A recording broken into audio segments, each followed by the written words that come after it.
Pinangunahan ni outgoing DSWD Secretary Dinky Soliman ang turnover ceremony sa bagong Regional Health Unit sa Giwan Eastern Samar.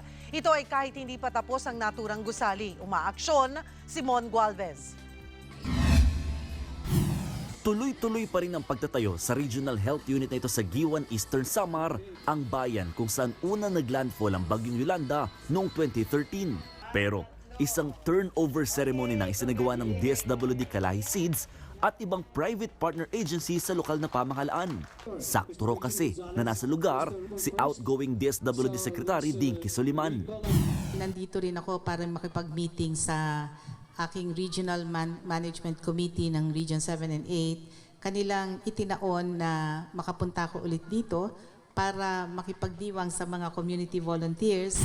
Pagmamalaki ng gobyerno, ito ang pinakamalaking regional health unit sa buong Eastern Visayas na magsisilbing paanakan. Sabi ko, kung 17, i-divide sa 60 barangays, 17 million, siguro magkano? Walang impact yan, sayang. Why don't we make one infrastructure project na makikita ng tao, kakaiba sa amin because of the island barangays. Example, yung mga manganganak. Hindi naman pwede na kung manganganak ka pa lang, dun ka pa lang itatawid.